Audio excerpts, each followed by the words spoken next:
এমন দেখতে আকর্ষণীয় ও নরম তুলতুলে এই পিঠাটি কিন্তু আপনিও বাসায় খুব সহজেই তৈরি করে নিতে পারেন।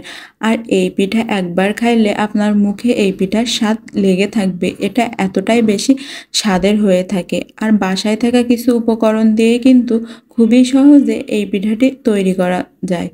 প্রথমে আমি 1 কাপের মতো তালের রস একটু ফুটিয়ে নিয়ে তাতে স্বাদমতো চিনি দিয়ে 2 থেকে 3 মিনিটের মতো জাল করে নিয়েছি। এখন এখানে 1 কাপ নারকেল কোড়া আমি দিয়ে দিলাম, সাথে দিয়েছি স্বাদমতো লবণ। মিষ্টি কোনো খাবারে অল্প একটু লবণ না দিলে কিন্তু এটার টেস্ট ভালো আসে না। এখন আমি নেড়ে চেড়ে পিঠার ভিতরে দেওয়ার জন্য একটি পুর তৈরি করে নিলাম। যখন পুরটা এরকম প্যানের গায়ে লেগে লেগে আসবে তখনই বুঝে নেবেন পুরটা একদমই তৈরি হয়ে গিয়েছে। এখন আমি পুরটা উঠিয়ে একটি বাটিতে রেখে দিলাম। আর ভিডিওটি আমার ফেসবুক পেজ থেকে যদি আপনারা দেখেন, পেজটা কিন্তু ফলো দিতে ভুলবেন না। আর ইউটিউব চ্যানেল থেকে দেখলে কষ্ট করে ইউটিউব চ্যানেলটা একটু সাবস্ক্রাইব করে রাখবেন। এখন আবারও ওই প্যানে আমি 2 কাপের মতো তালের রস দিয়ে একটু ফুটিয়ে আমরা বাজারে যে প্যাকেট আটাটা কিনে থাকি ওই আটা দিয়ে আমি একটি টাইট খামির তৈরি করে নিয়েছি। এখানে কিন্তু চালের আটা বা ময়দা আমি কোনোটাই দেইনি, প্যাকেট আটা দিয়েছি। এখন ওই আটা থেকে এরকম রুটি তৈরি করে নিলাম।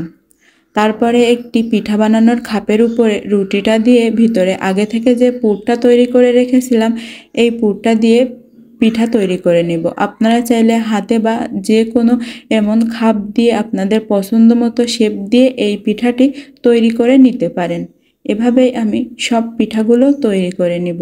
আমার এই রেসিপি ফলো করে বাসায় একবার হলেও তালের এই পিঠাটি তৈরি করে দেখতে পারেন। খেতে কিন্তু অসম্ভব রকমের মজাও হয়, আর এটা দেখতেও তো অনেক বেশি সুন্দরই হয়ে থাকে। আমি এভাবে সব পিঠাগুলো তৈরি করে নিয়েছি। এখন একটা জ্বালনির ভিতরে আমি এই পিঠাগুলো দিয়ে এটাকে 10 মিনিট ভাপে দিয়ে রাখবো। 10 মিনিটের বেশি এই পিঠা ভাপে দেয়া লাগে না। 10 মিনিট ভাপে দিলেই পিঠাটি তৈরি হয়ে যায়। 10 মিনিট পরে দেখেন আমার পিঠার কালারগুলো একদমই চেঞ্জ হয়ে গেছে আর দেখতে কতটা বেশি সুন্দর লাগছে। বাসায় একবার হলেও আমার এই রেসিপিতে তালের এই কুলি পিঠাটি ট্রাই করে দেখবেন। আর এই পিঠা একদমই তুলার মতো নরম হয়ে থাকে, আর এটা একদিন পর্যন্ত এরকম নরম তুলতুলি হয়ে থাকে। রেসিপি ভালো লাগলে অবশ্যই বেশি বেশি করে শেয়ার করে দিবেন, সাথে লাইক কমেন্ট